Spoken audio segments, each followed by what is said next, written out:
Ninguém na sala de jantar do Volcaro viu o momento exato em que Daniel Volcaro se tornou um homem diferente. Eles viram apenas o resultado.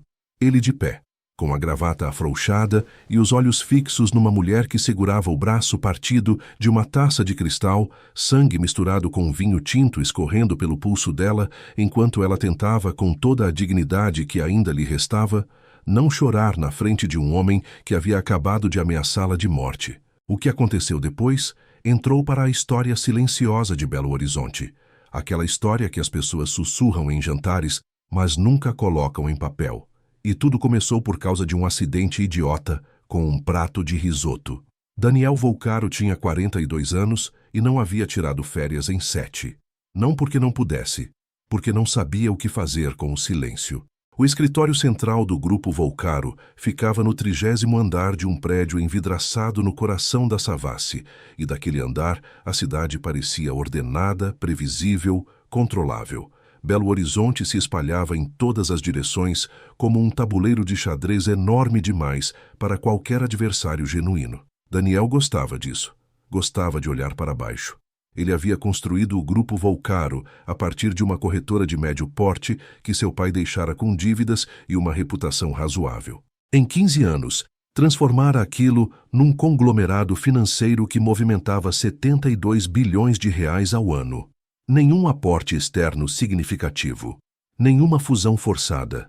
Trabalho, frieza e uma capacidade quase antinatural de identificar onde um negócio estava prestes a afundar antes que os próprios donos percebessem. Os executivos que passavam pelas salas de reunião do 30º andar descreviam Daniel Volcaro da mesma forma, com pequenas variações.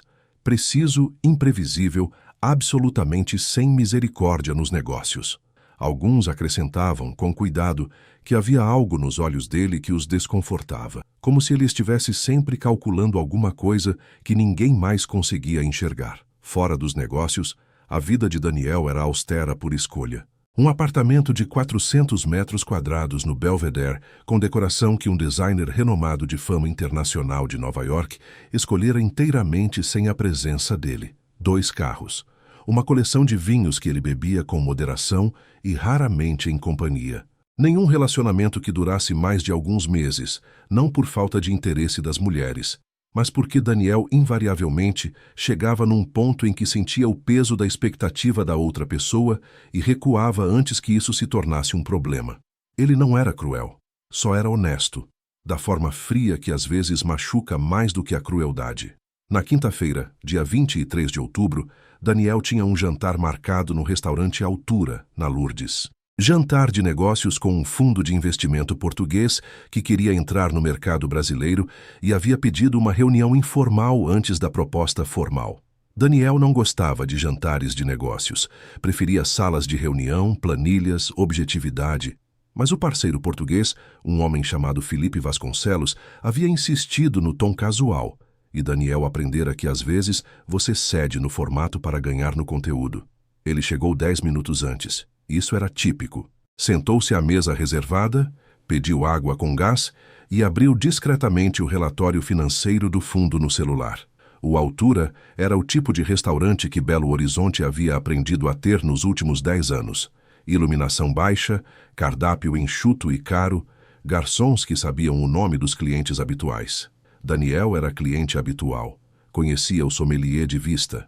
Havia comido naquele salão pelo menos 30 vezes em 3 anos e nunca havia notado a cara de nenhum outro cliente. Isabelle Moura entrou no Altura às 8h02 da noite, carregando mais coisas do que qualquer pessoa deveria carregar ao mesmo tempo.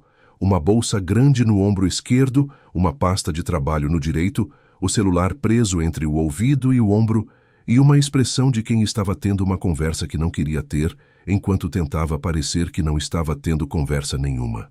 Ela tinha 26 anos, 1,75 m de altura, e a estrutura óssea que os fotógrafos de moda descrevem como presente de Deus e que ela descrevia como a única coisa que havia funcionado como planejado na vida dela. Eu disse que vou pagar, Ricardo. Ela falou ao telefone em voz baixa, mas intensa, parando perto da entrada enquanto uma hostess se aproximava. Eu disse semana que vem. Não é desculpa. É o que eu tenho. Uma pausa. Não me ligue mais hoje. Ela desligou com uma precisão que parecia violência controlada e sorriu para a hostess como se nada tivesse acontecido. Isabelle era modelo. Tinha sido durante 5 anos uma das faces mais reconhecíveis de marcas de luxo em São Paulo e parte do Sudeste. Então o mercado havia mudado, as marcas haviam migrado para influenciadoras digitais com 300 mil seguidores e uma relação mais casual com o produto, e Isabelle havia passado os últimos 18 meses tentando se reinventar num mercado que ainda não havia decidido o que fazer com ela. Ela tinha dívidas. Não dívidas dramáticas, mas o tipo persistente que corrói. Aluguel atrasado em 2 meses, cartão no limite, uma dívida menor com a produtora que havia bancado um ensaio fotográfico que nunca virou campanha. E tinha Ricardo. Ricardo Sampaio havia sido namorado de Isabelle por 2 anos. Era dono de uma construtora de médio porte que havia crescido rápido demais durante o boom imobiliário e havia se contraído com elegância suficiente para manter a fachada. Rico o suficiente para ser acostumado com tudo o que queria. Inteligente o suficiente para ser perigoso quando não conseguia. Isabelle havia terminado o relacionamento 4 meses antes, com clareza, com respeito, sem drama. Ricardo havia interpretado isso como uma fase, então como uma agressão, então como um problema a ser resolvido. Ele não alargava, não de forma aberta. Ricardo era esperto demais para ameaças diretas, mas ligava, mandava mensagens às 2 da manhã. Aparecia em lugares onde sabia que ela estaria. Havia cancelado 2 contratos menores que ela tinha com empresas onde ele tinha contato, sem deixar rastro claro o suficiente para uma queixa. Isabelle sabia que era ele. Não conseguia provar. E esse era exatamente o tipo de impotência que ele queria que ela sentisse.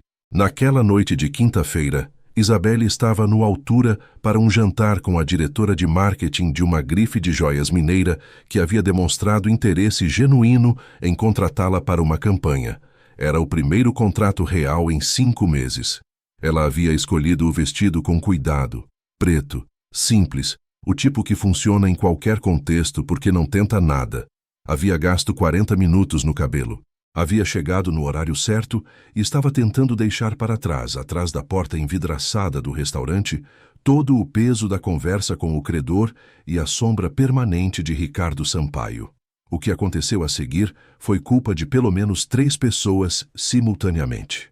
O garçom que saía da cozinha com um prato de risoto de fungo não viu Isabelle virando a esquina do corredor lateral. Isabelle não viu o garçom porque estava olhando para o chão, recompondo a expressão. E a bolsa grande no ombro dela escolheu exatamente aquele momento para escorregar, fazendo-a inclinar para o lado no instante em que o garçom passou. O risoto foi para cima. A maior parte voltou para baixo, especificamente no terno cinza escuro de Daniel Volcaro, que havia se levantado da mesa para ir ao banheiro e estava passando pelo corredor naquele momento exato. O silêncio que se seguiu durou talvez 2 segundos. Naquele salão de voz baixa e música discreta, 2 segundos de silêncio são uma eternidade. Meu Deus! Isabelle olhou para o homem parado na frente dela, coberto de risoto do peito até a coxa. O garçom havia recuado com o prato vazio, a cara branca. Daniel Volcaro estava parado, os braços levemente afastados do corpo, olhando para baixo com a expressão cuidadosamente neutra de quem está decidindo em tempo real qual versão de si mesmo vai ser nos próximos 30 segundos. Eu sinto muito, Isabelle disse. A voz saiu firme apesar do coração acelerado. Foi minha bolsa. A culpa é minha. Daniel olhou para ela. Ela não recuou. Isso foi a primeira coisa que ele notou. A maioria das pessoas, ao perceber quem era ele, recuava um passo, consciente ou não. Essa mulher ficou onde estava, segurou o olhar dele e assumiu a responsabilidade com uma clareza que não tinha nada de servil. Era o tipo de dignidade que não combina com desculpa. É puramente factual. O terno está destruído, Daniel disse. Não era acusação. Era uma observação. Eu sei, Isabelle respondeu. Me diga quanto custa e eu te devo. Algo passou brevemente pela expressão de Daniel, rápido demais para ser nomeado. Você não sabe quanto custa. Provavelmente não, ela concordou. Mas eu perguntei assim mesmo.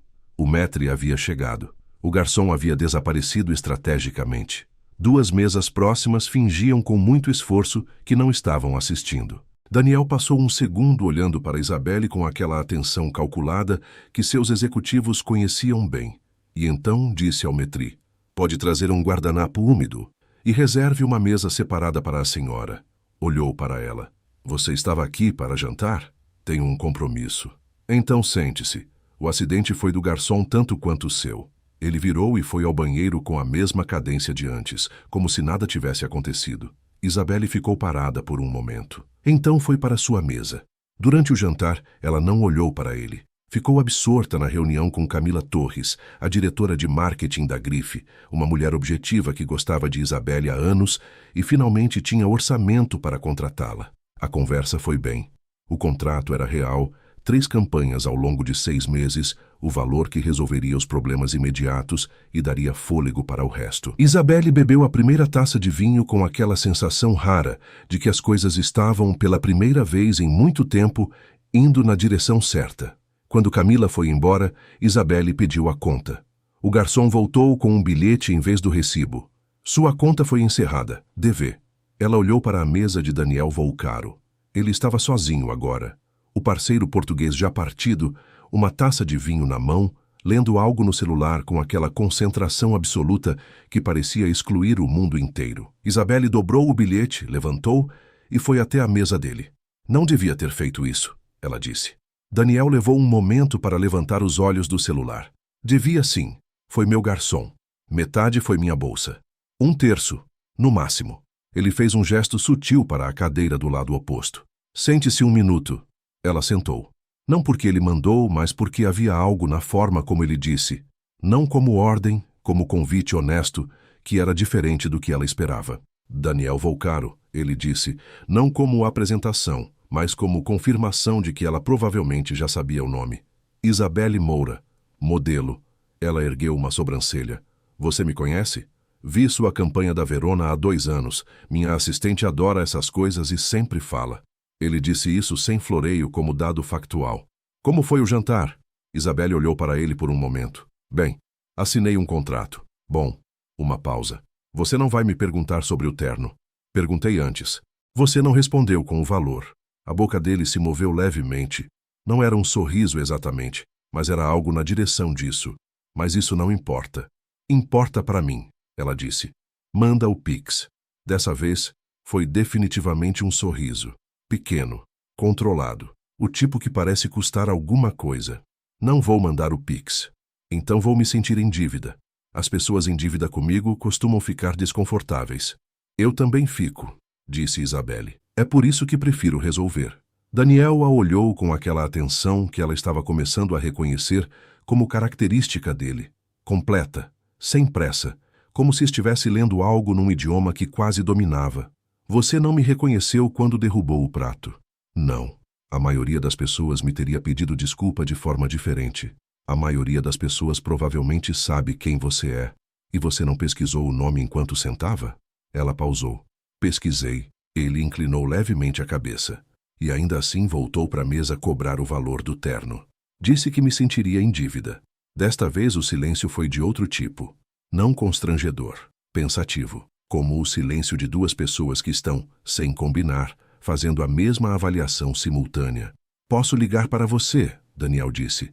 Não era pergunta exatamente. Isabelle tirou um cartão da bolsa e colocou sobre a mesa. Levantou, pegou o casaco. "Se você mandar o Pix, eu atendo." Virou e foi embora. Ele olhou para o cartão por um longo momento. Então chamou o garçom e pediu mais vinho. Ele não mandou o número para o Pix, mas ligou 3 dias depois. A conversa durou 40 minutos, o que era extraordinário para um homem que raramente ficava mais de 10 minutos em qualquer ligação pessoal. Eles falaram sobre São Paulo, Belo Horizonte, sobre o mercado de moda, sobre uma exposição de fotografia que estava acontecendo no Centro Cultural e que nenhum dos dois havia ido ver, mas ambos tinham intenção de ver. Daniel perguntou sobre o contrato com a Grife com a naturalidade analítica de quem quer entender como uma estrutura funciona. Isabelle respondeu com a mesma naturalidade de quem não tem motivo para esconder como as coisas são. Antes de desligar, Daniel disse: "Jantar no sábado. O mesmo restaurante, se você não tiver objeção ao local." Isabelle ficou quieta por um segundo. Você não acha que eu vou voltar para o lugar onde derrubei risoto em você? Acho que você vai se comportar melhor desta vez. E se eu não me comportar? Então vai ser mais interessante. Ela foi ao jantar. Ele estava lá 10 minutos antes. Desta vez sem nenhum documento aberto no celular. O que se construiu nas semanas seguintes não foi nada que qualquer um dos dois teria chamado de relacionamento se perguntassem diretamente. Era mais como uma série de encontros que foram se tornando inevitáveis. Jantar, uma visita à exposição de fotografia numa tarde de quarta-feira, um almoço rápido que Daniel marcou entre duas reuniões e que durou 90 minutos porque a conversa se recusou a terminar. Ele a chamava pelo nome completo às vezes, Isabelle, com aquela precisão que ele tinha para tudo, e ela havia notado que isso nunca soava formal quando ele dizia, soava como atenção. Daniel Volcaro não era um homem fácil. Isabelle percebeu isso cedo e não fingiu que não havia percebido. Ele tinha silêncios que podiam durar horas. Tinha uma rigidez em torno de certas decisões que não admitia negociação. Havia momentos em que ela sentia que estava conversando com alguém que havia decidido muito tempo atrás que certas partes de si mesmo não seriam acessadas por ninguém. E essa decisão havia calcificado tanto que já não era nem uma decisão, era só a topografia dele. Mas havia também o outro lado, a atenção absoluta quando estava presente. A honestidade que às vezes cortava, mas nunca mentia. Uma vez que ele disse que ia fazer algo, fazia, sem exceção. Ela não havia contado a ele sobre Ricardo. Não havia contexto natural para isso nas primeiras semanas. E depois que o contexto poderia ter existido, ela hesitou. Não por vergonha, mas por algo mais complicado. A sensação de que nomear Ricardo naquele espaço novo que estava se construindo entre ela e Daniel seria contaminar algo que ainda era limpo. Ricardo era o passado torto. Daniel era talvez algo que ainda não tinha nome, mas que apontava para frente. Ricardo, por sua vez, havia ficado quieto por 3 semanas. Isso deveria ter tranquilizado Isabelle. Em vez disso, a inquietava. Ela conhecia os padrões dele o suficiente para saber que silêncio prolongado não era desistência, era acumulação. A noite em que tudo começou a desmoronar foi numa sexta-feira. Isabelle tinha uma sessão de fotos para o primeiro release da campanha da Grife, num estúdio na Anchieta. A sessão correu bem. Ela foi embora às 7, pegou o carro e estava dirigindo de volta para o apartamento quando o telefone tocou. Número desconhecido. Ela atendeu. Isabelle. A voz de Ricardo era calma, como sempre quando ele queria que ela percebesse o quanto estava no controle. Soube que você andou jantando no Altura, com Daniel Volcaro. O estômago dela afundou. Como você sabe isso? Eu sei muita coisa. Uma pausa. Volcaro é grande demais para você. Você sabe disso. Você vai se machucar. Você pode desligar. Mas primeiro me diz. Você contou para ele que tem R$57 mil em dívida de produção com a Lumena? Que seu nome está em 2 processos? Que você não pagou o aluguel em 2 meses? Isabelle parou o carro no acostamento, as mãos no volante, as mãos firmes porque ela precisava que ficassem firmes. O que você quer, Ricardo? Eu nunca quis nada diferente do que sempre quis. A voz mudou levemente, ficou mais morna, o que era de alguma forma mais assustador do que a frieza. Me dá uma chance. Termine isso com Volcaro, ou eu termino por você de uma forma que vai machucar você e ele. Não tenho nada com ele, mas vai ter, e quando tiver, eu estarei lá. Ela desligou. Ficou no acostamento por 5 minutos, olhando para o movimento da Avenida do Contorno, sem realmente ver nada. Então foi para casa. Não disse nada a Daniel naquela noite, nem no dia seguinte. Mas 2 dias depois, numa tarde de domingo em que estavam no apartamento dele, no Belvedere, ela estava na varanda olhando para a cidade, quando ele saiu da sala e ficou parado na porta de vidro, uma xícara de café na mão, observando-a. E havia algo no jeito como ele a olhava que destruiu o argumento de não contar. Ricardo Sampaio me ligou. Ela disse sem virar. Na sexta. O silêncio de Daniel era diferente dos outros silêncios. Mais pesado. Seu ex. Sim. Ela virou para olhar para ele. Você já ouviu falar nele? Construtora Sampaio. Cresceu rápido, não cresceu bem.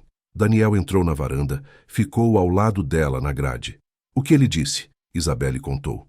Tudo, não apenas a ligação, mas os 4 meses anteriores. Os contratos cancelados, as mensagens, as aparições estratégicas. Ela contou com a mesma clareza com que havia assumido a responsabilidade pelo risoto no primeiro dia, sem drama, sem pedir solução, só relatando os fatos como eram. Quando terminou, o silêncio durou um tempo. As dívidas que ele mencionou, Daniel disse por fim, são reais. Não era pergunta. Isabelle sentiu o impulso de explicar, de contextualizar, de construir a narrativa que tornasse as dívidas compreensíveis. Então decidiu que não ia fazer isso. São reais. E você não me contou antes por quê? Porque não era assunto seu ainda. Ela o olhou diretamente. E porque não queria que a primeira impressão de mim que você tivesse fosse alguém pedindo ajuda. Algo na expressão de Daniel mudou, sutil, como uma luz que ajusta. Ele virou a xícara lentamente nas mãos. Eu não tenho a impressão de que você está pedindo ajuda agora. Não estou. Estou te contando o que está acontecendo porque você tem o direito de saber antes de continuar se aproximando de mim. Ela se virou para ele completamente. Eu não quero te colocar em nenhuma situação por causa dos meus problemas. Daniel ficou quieto por um momento longo. Então disse, você conhece a história da Cristal Incorporações? Isabelle franziu a testa. O nome é familiar. Foi um fundo imobiliário que quebrou aqui em BH há 8 anos. Levou junto 4 empresas parceiras e 320 famílias que tinham apartamentos na planta. Ele olhou para a cidade. Meu pai assinou a garantia daquele fundo sem ler o prospecto completo. Tinha 61 anos, estava com a saúde ruim, e o sócio dele, um homem chamado Geraldo Mota, havia adulterado os documentos de risco. Uma pausa. Meu pai perdeu tudo. Passou os últimos 2 anos de vida com dívidas que não eram originalmente dele. Isabelle não disse nada. Esperou. Geraldo Mota. Daniel virou para ela. É sócio minoritário da construtora Sampaio. O ar na varanda ficou diferente. Isabelle sentiu o peso daquilo pousar, a forma como aquela informação reconfigurava tudo, o passado de Daniel, a presença de Ricardo, a teia de conexões que nem ela nem ele haviam enxergado até aquele momento. Você sabia disso desde quando? Soube quando pesquisei Ricardo Sampaio 2 dias depois do jantar. Ele a olhou. Não tinha certeza de que era relevante contar antes. Agora tenho. Ela ficou parada processando aquilo. O fato de que Ricardo havia aparecido na vida dela, de que Ricardo havia tentado destruir o que estava crescendo entre ela e Daniel, e de que havia uma linha direta, invisível, entre o homem que havia arruinado o pai de Daniel e o homem que estava tentando arruinar a ela. O que você vai fazer? O que eu já estou fazendo, Daniel disse, e não acrescentou nada mais. 3 dias depois, Ricardo Sampaio descobriu que o banco com quem negociava a renovação de uma linha de crédito de 12 milhões havia encerrado a negociação sem explicação. No dia seguinte, 2 dos maiores clientes de sua construtora solicitaram auditorias independentes dos contratos em andamento. No 3º dia, um jornalista do caderno de economia de um portal de notícias mineiro ligou para a assessoria dele perguntando sobre irregularidades numa licitação pública de 2019. Ricardo era inteligente o suficiente para reconhecer a assinatura disso. Ligou para Isabelle às 11 da noite. Diga para Volcaro que ele cometeu um erro, Ricardo disse. A voz estava diferente desta vez. A calma havia escorregado. Embaixo havia algo mais cru. Ele não me conhece, Ricardo. Diga para ele que o que eu faço com você vai depender do que ele faz nos próximos dias. A voz caiu para algo que Isabelle não havia ouvido antes, mais baixo, mais controlado, o tipo de voz que precede as coisas que as pessoas fazem quando decidiram que não tem mais nada a perder. Ele mexeu com minha empresa. Eu mexo com o que é dele. A ligação encerrou. Isabelle ligou para Daniel imediatamente. Ele atendeu no 2º toque. Ela repetiu cada palavra. Quando terminou, Daniel disse apenas, onde você está agora? Em casa. Fica lá, eu mando alguém. Não precisa... Isabelle. A voz dele era calma, mas havia uma qualidade naquela calma que não era suavidade, era peso. Fica em casa. Ela ficou. 30 minutos depois, um homem chamado Sérgio, que se apresentou apenas como funcionário do Grupo Volcaro e que tinha o porte físico e os olhos quietos de alguém cuja função nunca havia sido exatamente administrativa, estava na portaria do prédio dela. Ela não desceu. Ficou no apartamento, no sofá, com o televisor ligado num canal que ela não estava assistindo. Daniel chegou 1 hora depois. Ele havia estado numa reunião quando ela ligou e veio direto.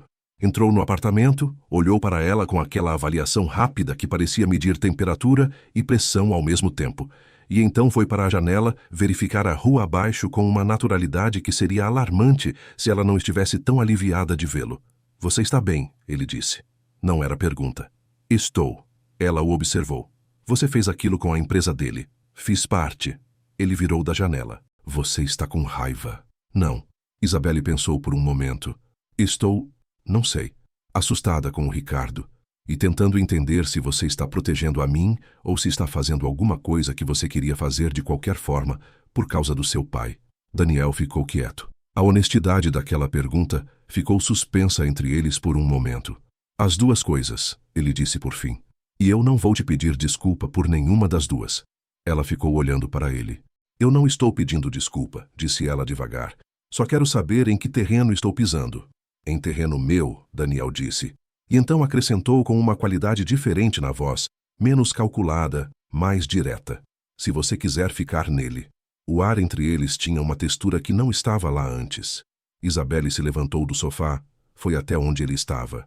Ficou a meio metro dele, olhando para cima, porque ele era mais alto, e ela havia tirado os sapatos. Desde quando você decidiu isso?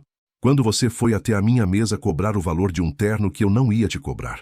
Ela ficou quieta por um momento. Então disse, você é um problema, Daniel. Eu sei, ele disse. Eu tenho suficientes. Também sei. E ainda assim, nenhum dos dois recuou. O que Ricardo fez nos 2 dias seguintes foi mais calculado do que Isabelle esperava, o que, em retrospecto, ela deveria ter previsto. Ele não foi à imprensa. Não ligou de volta.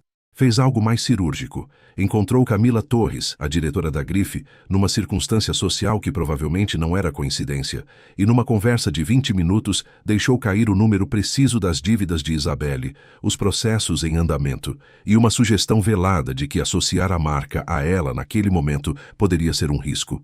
Isabelle soube disso por uma mensagem de Camila na manhã seguinte, desconfortável e evasiva, dizendo que a empresa precisava reavaliar o timing do contrato. Ela ficou com o telefone na mão por um longo minuto. Depois foi ao banheiro, lavou o rosto, olhou para si mesma no espelho por tempo suficiente para sentir o impulso de desmoronar passar. Então, pegou o telefone de volta e mandou mensagem para Daniel. Ele foi falar com a Camila. O contrato provavelmente acabou. A resposta veio em 40 segundos. Venha ao escritório. Ela foi. O 30º andar do Grupo Volcaro tinha aquela qualidade que os lugares de poder têm, não exatamente silencioso, mas com uma frequência diferente, como se o ar fosse mais denso. A assistente de Daniel a levou diretamente à sala principal sem perguntar nada. Ele estava na mesa, de pé, os punhos da camisa dobrados, 2 monitores abertos com dados que ela não conseguiu ler da distância. Senta, ele disse, e desta vez havia algo diferente na forma como o disse. Não a frieza dos primeiros dias, não exatamente calor, mas urgência contida. Isabelle sentou na cadeira do outro lado da mesa. Não precisa fazer nada, Daniel. Eu consigo outro contrato. Eu sei que consegue. Ele a olhou. Mas Sampaio tem que parar. Você já está pressionando a empresa dele. Não o suficiente. Daniel se sentou. Cruzou os braços sobre a mesa. Ricardo Sampaio tem 2 problemas distintos agora. Um é com o Grupo Volcaro, que é sobre o que eu estou fazendo com os créditos e os contratos dele. O outro é mais antigo. Geraldo Mota, o sócio que destruiu meu pai, emprestou dinheiro para a construtora Sampaio há 6 anos quando ela estava em expansão. Dinheiro não declarado. Ricardo sabe a origem daquele dinheiro. Isabelle ficou imóvel. Você está dizendo que... Estou dizendo que Ricardo Sampaio tem exposição suficiente para que uma investigação séria seja muito inconveniente para ele. Daniel a olhou com aquela precisão que ela havia aprendido a ler. Eu tenho um advogado que trabalha com o Ministério Público há anos. Uma denúncia com documentação correta não desaparece. Você vai denunciá-lo. Estou denunciando. Ele ajeitou uma pasta sobre a mesa. Os documentos foram protocolados esta manhã. Isabelle ficou olhando para ele por um momento longo. Havia tantas coisas que ela poderia dizer que era arriscado, que poderia escalar, que ela não havia pedido isso. Todas essas coisas eram verdadeiras, e nenhuma delas era o que importava no momento. Você fez isso por mim ou pelo seu pai? Ela disse. Pelo meu pai, Daniel disse sem hesitar. E então, mais devagar, e por você. Pela mesma razão que fiz tudo desde que você foi até a minha mesa naquela noite. Ela esperou. Porque você não pediu nada, ele disse. Você só veio me dizer o que era justo. E as pessoas que fazem isso são raras o suficiente para que eu não ignore quando aparecem. Isabelle ficou quieta por um segundo. Depois disse: Você é terrível em declarações. Sei disso. Mas o ponto chegou. Ele a olhou. Chegou. Ricardo reagiu 2 dias depois, e reagiu de forma que confirmou tudo que Daniel havia calculado sobre ele, de maneira impulsiva. Apareceu no estúdio onde Isabelle tinha uma reunião com um fotógrafo independente, entrou antes que a recepcionista pudesse avisá-la, e ficou no meio da sala com aquela pose que ele tinha quando queria que o espaço parecesse que pertencia a ele. Você está destruindo minha empresa, ele disse, sem preâmbulo. Isabelle estava de pé e ficou de pé. Bom dia, Ricardo. Não vem com isso. Ele deu um passo. Você acha que eu não sei que foi você que passou informação para ele? Você acha que ele fez isso sozinho? Eu não passei nada.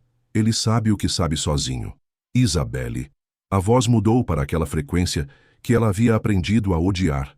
Entre morna e ameaçadora, o tom de quem quer que a outra pessoa acredite que ele ainda a conhece melhor do que ela conhece a si mesma.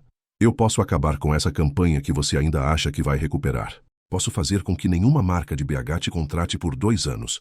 Você conhece o alcance que eu tenho? Sim, Isabelle disse. A voz saiu mais fria do que ela esperava.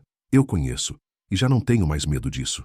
Você deveria. Deveria. Ela deu um passo na direção dele, o que o surpreendeu visivelmente, porque ele estava acostumado a que as pessoas recuassem. Mas você cometeu um erro, Ricardo. Você foi falar com a Camila Torres. E quando você fez isso, você saiu da categoria de chato para a categoria de ameaça documentável. Cada vez que você apareceu em algum lugar onde eu estava nos últimos 4 meses, eu registrei. Cada mensagem, cada ligação, cada contrato que sumiu misteriosamente depois que você fez contato. Está tudo num arquivo, com um advogado.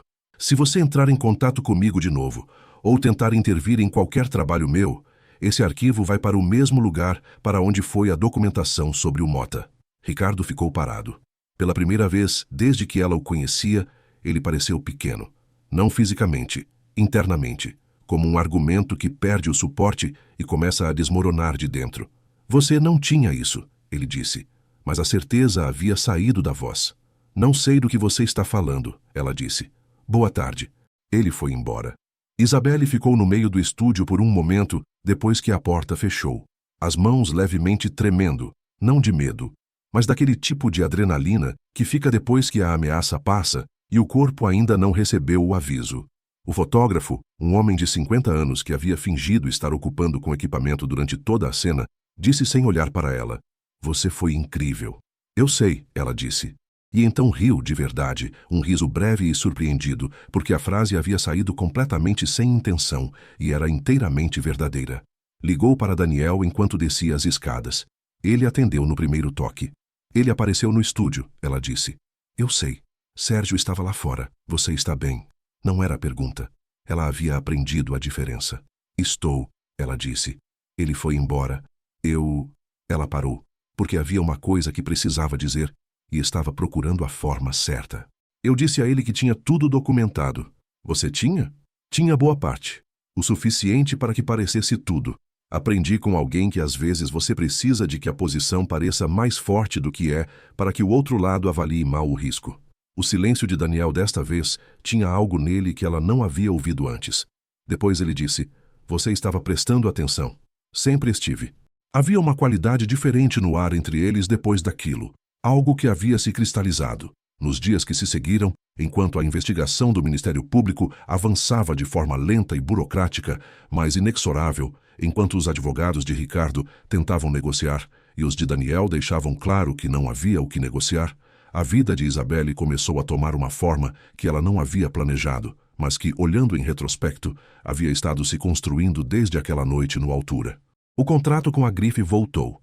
Camila Torres ligou ela mesma, sem intermediários, e disse que havia reconsiderado a situação e que sua avaliação original de Isabelle era a correta. Isabelle aceitou sem triunfo e sem ressentimento, porque Camila havia cedido a uma pressão injusta e havia corrigido o erro, e isso era o suficiente. 3 semanas depois, um segundo contrato apareceu, para uma marca de moda sustentável que havia descoberto seu trabalho através de um contato em comum e que queria algo diferente. Uma campanha que não fosse sobre perfeição, mas sobre presença. Era exatamente o tipo de trabalho que Isabelle havia estado esperando que existisse para ela. As dívidas começaram a ser pagas. Devagar, uma por vez, com a meticulosidade de quem aprendeu a fazer orçamento sem folga. Isabelle não pediu ajuda a Daniel para isso. Ele não ofereceu.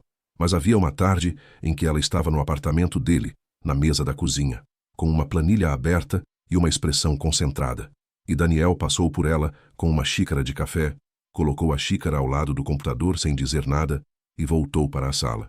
E esse gesto, tão simples, tão sem cerimônia, disse algo que nenhuma declaração havia dito ainda. Ela fechou a planilha, foi até a sala. Ele estava no sofá com um relatório no colo. Ela sentou ao lado dele, próximo o suficiente para que os ombros se tocassem levemente. Ele não se moveu. Ela também não. Daniel. Obrigada. Por qual parte? Por não ter tentado resolver por mim. Ela olhou para ele. Você poderia ter simplesmente pagado as dívidas, dado o trabalho, resolvido o Ricardo com uma ligação. Mas você não fez isso. Ele baixou o relatório e a olhou. Não fiz porque não era para eu resolver. Muita gente teria tentado mesmo assim. Muita gente confunde cuidar com controlar. Eu conheço a diferença. Isabelle ficou olhando para ele por um momento. Você sofreu com isso, quando seu pai perdeu tudo. Sim. E você nunca conseguiu resolver naquele momento. Não. E foi isso que te ensinou a diferença. Daniel ficou quieto. A janela atrás dele enquadrava o fim de tarde sobre os telhados do Belvedere. Aquela luz dourada e levemente melancólica que BH tinha nos dias claros de outubro. Meu pai assinou o que assinou porque confiava num homem que não merecia confiança, Daniel disse por fim. E eu passei anos com raiva disso. Não dele. Da situação. Da forma como ele ficou menor depois. Ele morreu menor do que era. E isso não deveria ter acontecido. Isabelle não disse nada. Só ficou ali. Quando eu te vi naquele restaurante, ele continuou mais devagar, como se estivesse escolhendo cada palavra com o cuidado que reservava para contratos importantes. Com todas as suas dívidas e todos os seus problemas e o seu ex-namorado idiota. E você foi até a minha mesa e disse que queria pagar o terno. Eu pensei que você era a pessoa mais teimosamente digna que eu já tinha visto. Ele a olhou. Não queria que você ficasse menor. Igual ao meu pai. Isabelle sentiu algo apertar no peito. Não de tristeza, mas daquele tipo de emoção que não tem nome exato, que é reconhecimento e gratidão e algo mais fundo ao mesmo tempo. Não ia ficar, ela disse. Eu sei, mas queria ter certeza. Ela se moveu levemente, virou o corpo para ele. Daniel Volcaro. Isabelle Moura. Você é de longe a pessoa mais difícil com quem eu já tentei ter uma conversa. Você me desafiou com risoto no primeiro minuto. Não temos muito espaço para julgamento aqui. Ela riu. Ele sorriu. E desta vez, o sorriso foi inteiro. Não aquele gesto pequeno e controlado dos primeiros dias, mas algo mais aberto, mais real. O tipo de expressão que aparece quando uma pessoa finalmente decide que não precisa economizar. O processo contra Ricardo Sampaio levou meses, como todas as coisas que passam pelo sistema desse país levam meses. Mas havia uma qualidade diferente naquele processo, porque havia documentação real, havia um advogado que sabia o que estava fazendo, e havia Daniel Volcaro, que não tinha pressa porque havia aprendido com o caso do pai que a pressa é o que permite que as pessoas erradas escapem. Ricardo tentou 2 negociações informais. Ambas foram recusadas. Geraldo Mota, o sócio que havia fraudado o pai de Daniel 8 anos antes, foi citado no processo como parte da estrutura que havia viabilizado os fundos irregulares. Era mais do que Daniel havia esperado conseguir. Era suficiente para encerrar uma conta que havia estado aberta por tempo demais. Isabelle acompanhou tudo isso de uma distância que era escolhida, não imposta. Ela tinha sua própria vida, que estava finalmente tomando a forma que deveria ter tomado antes. As campanhas, o trabalho, os contratos que se multiplicaram quando ela parou de operar no modo de sobrevivência e começou a trabalhar a partir de um lugar de estabilidade. Ela pagou a última dívida num sábado de manhã, transferência simples, número que havia estado na planilha por meses, finalmente zerando. Mandou mensagem para Daniel. Acabei. A resposta foi imediata. Jantar hoje. No Altura? Onde mais? Eles foram ao Altura. A mesma mesa, o mesmo sommelier que reconheceu Daniel com um aceno discreto. Desta vez, nenhuma bolsa escorregou, nenhum risoto voou. Foi apenas um jantar entre 2 pessoas que haviam decidido, ao longo de muitos meses de conversas difíceis e silêncios necessários e uma quantidade absurda de honestidade, que aquele era o lugar onde queriam estar. Depois do jantar, eles foram caminhar na Praça da Liberdade, aquela que de noite tem uma qualidade particular. As árvores altas criando sombra sob a iluminação amarela, A cidade em volta, mas não dentro. Daniel não era o tipo de homem que caminhava sem destino, mas aquela noite ele caminhou sem destino, e ela caminhou ao lado dele. E havia algo naquilo, naquela ausência de propósito e de pressa, que era tão diferente da vida que ele havia construído que parecia uma declaração por si só.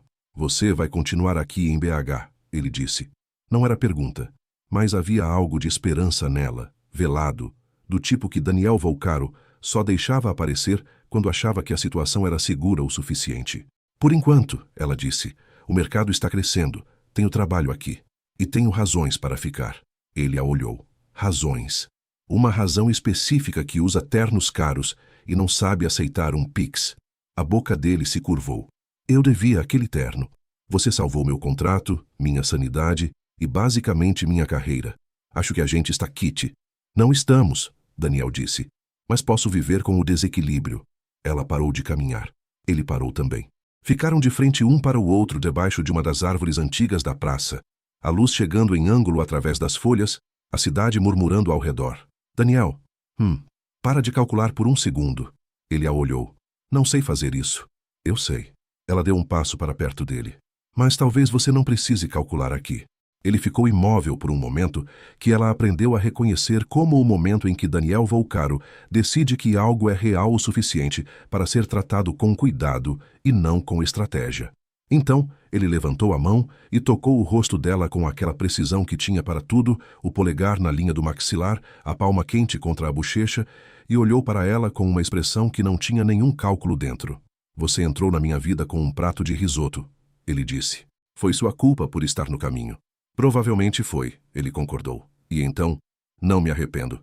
Belo Horizonte continuou acontecendo ao redor deles, tráfego e vozes, e o som distante de uma música de algum bar próximo. Mas ali embaixo das árvores da Praça da Liberdade, uma mulher que havia aprendido que dignidade não se negocia e um homem que havia descoberto que há coisas que não se constroem com estratégia, ficaram juntos no silêncio que existe depois que tudo foi dito e o que sobra é apenas o que é real. E isso era suficiente. Era mais do que suficiente. Era exatamente o suficiente que os dois, por caminhos completamente diferentes, haviam passado a vida inteira tentando encontrar.